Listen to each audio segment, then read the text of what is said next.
तो कहते जो भक्त हैं, जो उनकी सूची में लिखे हैं भगवान की, भक्त देखो हर चीजों के प्रकार होते हैं। तो कहते भक्त के 4 प्रकार, जो मेरा भजन करता है, जो मुझे स्मरण करता है मेरा, तो वे 4 प्रकार के लोग होता है।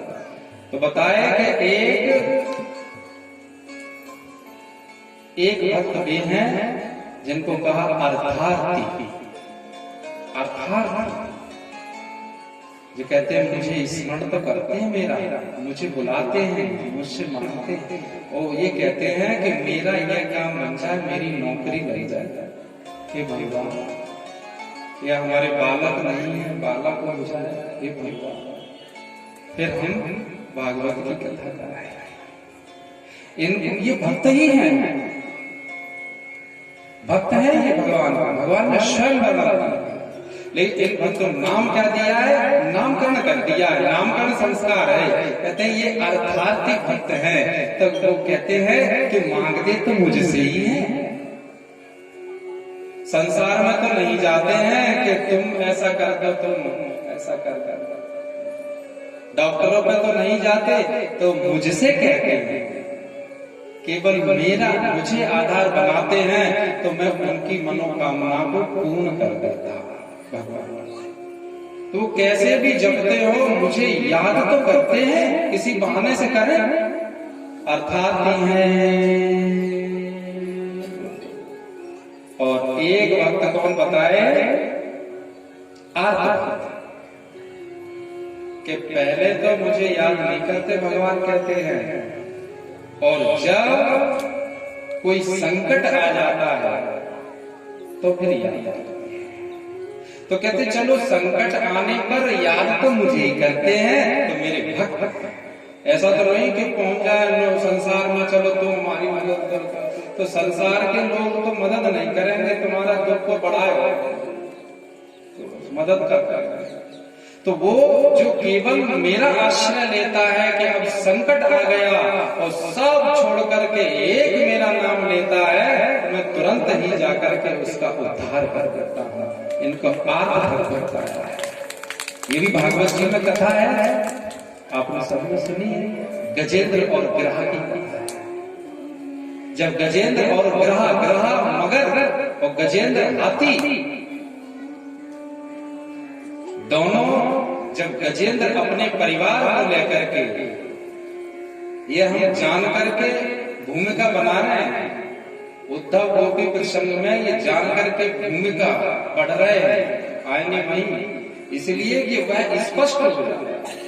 जो गोपियां भक्त हैं तो उनकी जो भक्ति है तो उनसे हम और आपको कुछ सीखने को मिल जाए। इसलिए गजेंद्र ग्रह में क्या है, जब 1000 वर्ष तक युद्ध चला तो हाथी जल का जीव तो है नहीं, जल का प्राणी है, वह तो पृथ्वी पे रहता है, जल में रहता है, मगर जो जहां का निवासी है वहां उसकी शक्ति कम नहीं होती। यदि वो दूसरे देश में जाता है तो उसकी शक्ति क्षीण होगी। गजेंद्र की हाथी की शक्ति क्षीण होती गई, 1000 वर्षों तक युद्ध चला सा, लेकिन हाथी की शक्ति क्षीण हो गई। अब वो खींचने लगा, पैर पकड़े था मगर की ताकत बढ़ रही थी, वो पानी और इनकी ताकत घट रही थी। तो जब खींचने लगे उनको समझ आ गया कि अब तो मेरी मृत्यु निश्चित है, तो उसी समय उन्हें पूर्व की स्मृति आ गई। पूर्व में वे मलध्वज नाम के राजा हुआ करते थे गजेंद्र, एक समय तपस्या कर रहे थे, तपस्या करते में अगस्त ऋषि का आना हुआ और उनको देख करके वे, उनको अपनी तपस्या का इतना घमंड था कि अगस्त जी को देख कर वे खड़े नहीं हुए, प्रणाम नहीं किया। तो अगस्त जी ने कहा तुम भक्ति विहीन तप करते हो, तुम तामसी तप करने वाले हो, इसलिए अब तुम्हें अगले जन्म में हाथी बनना पड़ेगा। तुम हाथी की नहीं बैठे हो, हिलडुल भी नहीं रहे हो। अगस्त ऋषि के श्राप से वे आकर के यहाँ गजेंद्र बैठे। अब उनको पूर्व की स्मृति आ गई, संत की स्मृति आई, भगवान का स्मरण करने लगे। कमल का फूल सूंड में लेकर के केवल, और उन्होंने एक नाम, मेरे दीन बंधु भगवान गरुड़ पे चढ़े, इतना तो कह भी नहीं पाए, बस उनके अंतःकरण में यह स्फुरना हुई कि हे भगवान, इतने में तुम्हें गरुड़ पे बैठ के वहां आ गए और आकर के गजेंद्र का उद्धार कर दिया। गजेंद्र को बचा करके उद्धार कर दिया हाथी को, और मगर को मार करके उद्धार कर दिया। भगवान के हाथों से चाहे मर जाए कोई या स्पर्श हो जाए उसको तो तत्पर, क्योंकि वह भी कोई मगर, वह भी हुहू नाम का गंधर्व था पूर्व का। तो दोनों लोगों का भगवान के स्पर्श से उद्धार हो। यहाँ कहते हैं भगवान कि वो मेरा आर्त भक्त है, कैसे संकट में तो जाता। यही हमारा आपका होना चाहिए। चलो पहले नहीं लेते नाम कोई बात नहीं, यदि कोई संकट आ जाए और जिस समय सब सो रहे हो, आप रात्रि काल में अकेले में बैठ करके यदि आप रो दिए, आपके आंख में से कई आंसू ढड़क रहे कि हे भगवान, अब तो मेरा कोई नहीं है, तत्क्षण उसी क्षण आज भी भगवान यहाँ प्रकट हो जाएंगे, आपकी सहायता करेंगे। लेकिन आपके तो अश्रु तो गिरे। एकांत में भगवान के लिए रो लेना चाहिए। वास्तव में जो दुखी व्यक्ति भगवान को स्मरण करता है, सुखी व्यक्ति नहीं करता। सुखी व्यक्ति भगवान का स्मरण नहीं करता, लेकिन दुखी व्यक्ति भगवान का स्मरण करता है। इसलिए दुख बलिहारी बात दुख की जो गोविंद दिए मिला है। बलिहारी दुख की क्या, हमारे महाराज जी तो ऐसा कहते हैं कि बलिहारी यदि कोई पाप भी धोखे में कोई हो जाता है और वो पाप से व्यक्ति पश्चाताप करके और सबसे वैराग्य होकर के उसको भगवान की शरण में पहुंच जाए, तो महाराज जी कहते हैं पर बलिहारी उस पाप की भी जिसने गोविंद दिए।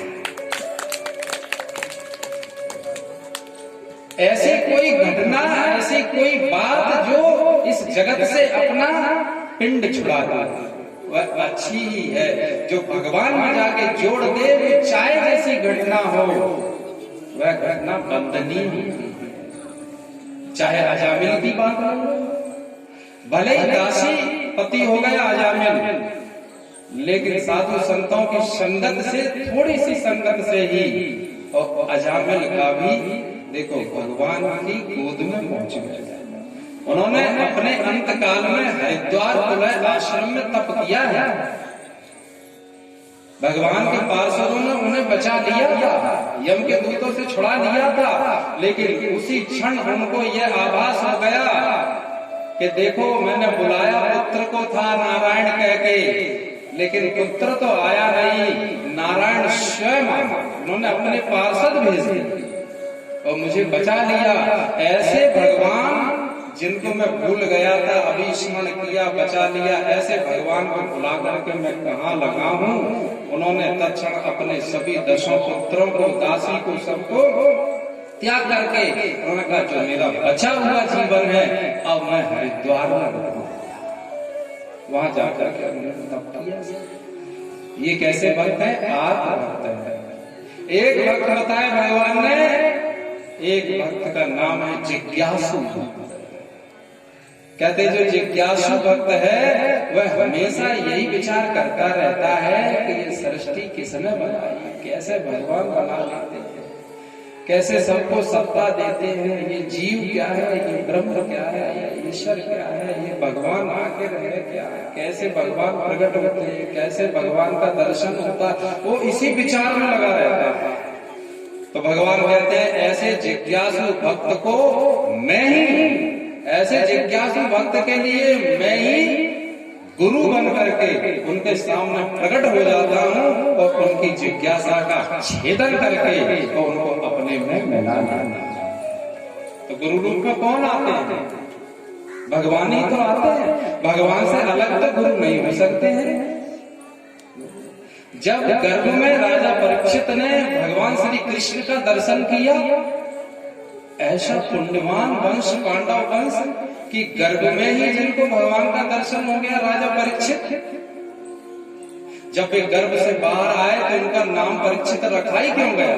तो गर्भ से बाहर आए तो सबके चेहरे देखते कि अभी जो हम अंदर देख के आए वे कहीं दिख जाए, क्योंकि उनको देखने से मेरी जलन समाप्त हुई। जब अश्वत्थामा का ब्रह्मास्त्र जब जलाने लगा तब उनके दर्शन करके अंगुष्ठ मात्र भगवान गर्भ में खड़े हैं सुंदर से प्रतीत हो रहे। जब वो प्रतीति देखी उनकी जलन मिट गई। अब बाहर आते तो फिर से जलन होने लगी। अब वो देखते हैं कि कहीं वे ही मिले। राजा परीक्षित देखते रहे, युवा हो गए, उनका विवाह हो गया, उनके पुत्र हो गए, और जब उनको श्राप लग गया गंगा के किनारे आकर के बैठ गए। जब सुखदेव मुनि का प्रागट्य हुआ तो वो प्रसन्न हो गए, कहने लगे ये ही थे गर्भ के अंदर, अब आज मिल गए, अब आ गए। तो वहां शब्दों से उनको श्राप लगा। राजा परीक्षित को यहाँ शब्द से श्राप दिया गया है, जाओ 7वें दिन तुम्हें नाग डस रहेगा। अच्छा, तो यहाँ भगवान गुरु बन करके आए और शब्दों के द्वारा ही उनको निर्भय कर दिया ब्रह्म करके, तो शब्दों से श्राप लगा। और गर्भ में अश्वत्थामा ने ब्रह्मास्त्र छोड़ा था, तो गर्भ में जाकर जब ब्रह्मास्त्र जलाने लगा तो गर्भ में जाकर के भगवान ने सुदर्शन चक्र से ब्रह्मास्त्र छोड़ा। भगवान तो जैसे तब थे तैसे आज भी हैं। यदि आज कोई कमी आई है तो भक्तों में आई है। आज वैसा भक्त नहीं है, कोई गुरु प्रहलाद मीरा जैसा, कोई परीक्षित जैसा कोई भक्त नहीं है। जिस क्षण ऐसी भक्ति अपना पूरा ध्यान केंद्रित ईश्वर में हो जाएगा, ईश्वर तुरंत ही वहां प्रकट हो जाएगा। चौथे प्रकार का भक्त बताया भगवान, कहते हैं ज्ञानी भक्त। तो ज्ञानी भक्त है और कहते हैं कि ज्ञानी भक्त में और मुझ में कोई अंतर नहीं है। ज्ञानी भक्त तो मेरा स्वरूप ही है, साक्षात मैं ही उस रूप में इस पृथ्वी पर विचरता हूँ। जानत तुम्हें है जाना। ज्ञानी में और मुझ में कोई अंतर नहीं है। ऐसे यही भक्ति, ये सब चीजें कहाँ मिलती हैं? ये गोपियों में देखने को मिलता है। गोपियां जिन्होंने भगवान को छछिया पर छाछत नाचो तो वे नाचने लगे। अरे जगत के लोगों को तो चाहे कोई नचाता, कोई भी नचाता, कैसे भी नच जाएगा, लेकिन भगवान को कोई नचा दे तो कौन भगवान का भक्त ही नचा सकता। ऐसी गोपियां जब उन्होंने कहा थोड़ा पत्र तो सुनाओ, गोपियों ने कहा, उद्धव ने कहा सुन लो भाई पत्र। पत्र में 2 लाइनें उन्होंने पढ़ करके सुनाई। भगवान श्री कृष्ण कहते हैं पत्र तो भीगा रखा था। कहते ये गीला कैसा है? उद्धव ने कहा क्या बताया। उन्होंने रो रो के लिखा। तो पहली बात तो यही आगे पढ़ने में सुनने में गोपियों को कि रो रो के लिखा है, इसका अर्थ यह है कि वो भी हमें अभी वैसा ही चाहते हैं जैसा पहले चाहते थे। अरे हम तो चाहते हैं, लेकिन भगवान जिसे चाहे वह भक्त। भरत सरिस को राम सने जग जपे राम राम जप। भक्त तो वह भरत जी जैसा कि जग जपे राम, जगत राम जपता है, और राम 24 घंटे भरत जी का स्मरण करते हैं। जग जपे राम राम जपते। इसलिए भगवान कहते हैं गोपियां, इसका अर्थ यह है कि वो हम लोगों को चाहते हैं। जितना हम चाहते हैं उतना वो भी चाहते हैं। जब उसमें 2 लाइनें पढ़ी, भगवान ने लिखा था कि तुम तो मेरे आंखों से कभी ओझल ही नहीं होती। जब गोपियां कहती मेरी आंखों से कृष्ण ओझल नहीं होते, तो कहते ये यथा माम प्रपद्यन्ते, ये यथा माम प्रपद्यन्ते तांस तथैते भुजाम। स्पष्ट कह दिया भगवान कि जो मुझे जिस प्रकार से याद करता है, सीधा सा सूत्र है, भगवान ने कह दिया जो मुझे जिस प्रकार से याद करता है मैं भी उसे उसी प्रकार से याद करता हूं। यदि वो 1 मिनट याद करता है तो हम भी 1 मिनट करते हैं, यदि वह 1 घंटे याद करता है तो हम भी 1 घंटे याद कर लेते हैं, यदि वह पूरे दिन 8 पहर 24 घंटे मेरी याद में रहता है तो सुनो भक्तों, मैं भी उसी भक्त की याद में ही रहता हूं, क्योंकि मेरा अपना कुछ नहीं है, भक्त की बस है। कहा कि मैं तुमसे दूर क्यों गया, इसमें भी एक रहस्य है भगवान गोपी, क्योंकि दूर रहने से, गोपियों कहते हैं दूर रहने से क्या है कि प्रेम बढ़ता है। अब ये प्रेम है, एक आध्यात्मिक प्रेम है, एक भक्त भगवान का प्रेम है, एक गुरु शिष्य का प्रेम है, एक जगत का प्रेम है। चाहे पास रहो चाहे दूर रहो, वहां कोई फर्क नहीं पड़ता। लेकिन आध्यात्मिक प्रेम वो कहते हैं यदि हम तुमसे दूर बने रहेंगे तो क्या होगा, हमेशा हम तुम्हारे स्मरण में रहेंगे। ये रासलीला के प्रसंग में ये बात पूछ दी।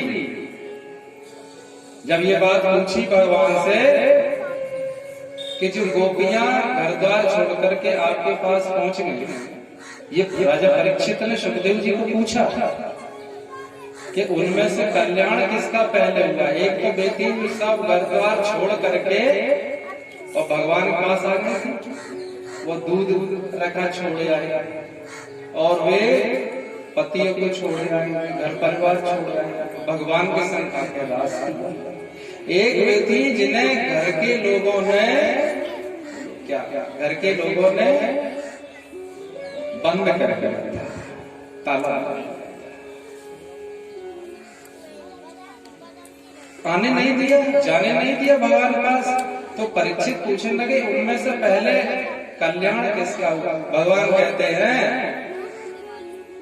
कि पहले कल्याण हुआ, सुखदेव जी मुनि कहते हैं कि भगवान ने गोपी को बताया जिनको ताले में बंद कर दिया गया था उनका पहले कल्याण हो गया, क्योंकि उनके चित्त से तो मैं गया ही नहीं और तुम्हारे संग मैंने रास किया तो तुम तो भूल ही नहीं थी मुझे।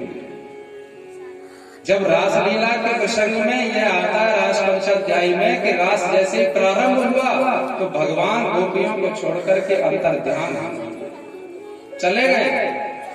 क्यों? क्योंकि जब पास आ गए तो गोपियों की दृष्टि भगवान से हट गई, अभिमान हो गया कि भगवान हमारे संग है। अब भगवान हमारे संग है तो दृष्टि हट गई। जब व्यक्ति दूर रहेगा तो दृष्टि नहीं, स्मरण में रहेगा। जब पास है तो अब तो है ही पास में, अब क्या होगा याद करना। इतने में भगवान अंतर्ध्यान हो गए। जब उन्होंने देखा कि आए हुए भगवान चले गए, ये तो हमारा बड़ा दुर्भाग्य है। तो गोपियां फूट फूट करके रोने लगी, जो गोपी गीत जो लिखा हुआ विरह में गोपियां रोने लगी। जब फूट फूट के रोने लगी, उनका पूरा अहंकार बह गया। तब भगवान दोबारा से आकर के फिर प्रकट हुए, कहा गोपियों तुम्हें अहंकार। क्यों? क्योंकि भगवान ने राधिका जी को तो कंधे पर ही लिया। उन्होंने कहा हम थक गए दोनों कंधे पर, अब तो अहंकार हो ही जाएगा। कहते हैं पहले बेतरी जो वहां बंद। इसलिए गोपियों मैं तुमसे इसलिए दूर हुआ जिससे कि तुम्हारे भीतर हृदय से मैं कभी निकल ना पाऊं। और जो हृदय में रहता है वह तो संग ही, वह तो जब चाहो तब प्रकट हो जाएगा आपके समक्ष, वह दूर कहाँ जाता है। गोपियां कहने लगी कि उद्धव तुम अद्वैत की बात हमें सुनाते हो, अद्वैत की परिभाषा जानते हो, अद्वैत में कौन किसे ज्ञान देता है। अद्वैत में तो दूसरा होता ही नहीं, तो तुम हमें ज्ञान देने आए। अरे तुम तो अद्वैत की बातें करते हो, तुम्हारा जीवन द्वैत में है। अद्वैत वाला तो उसके लिए कहाँ क्या, उसके लिए तो समस्त सृष्टि परमात्मा मय। किसे समझाए, किससे समझाए, किसे समझाए, किससे समझाए, उसकी तो ब्रह्माकार भक्ति होती है। जब कई महीने उनके संग बिताए, उद्धव जी का तो होशवास चला गया। उद्धव जी तो प्रेम में इतने मगन हो गए कि उन्हें तो बातें ही भूल गए। ये प्रेम है, प्रेम ही तो ज्ञान है। ज्ञान के बिना ये सब चीजें कैसे आती हैं? इसलिए गोस्वामी जी ने भी स्पष्ट कहाँ छोड़ा गोस्वामी जी ने।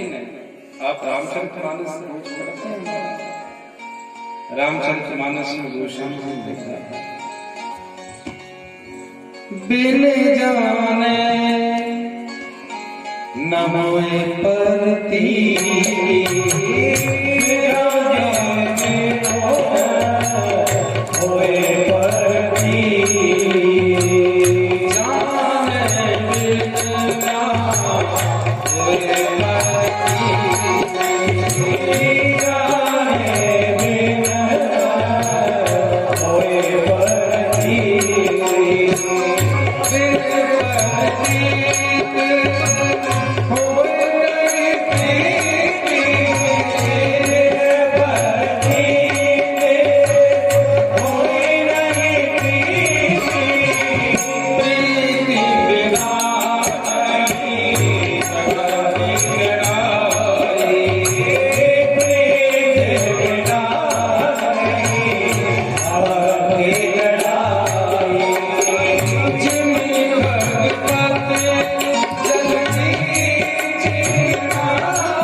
समय का पता ही नहीं।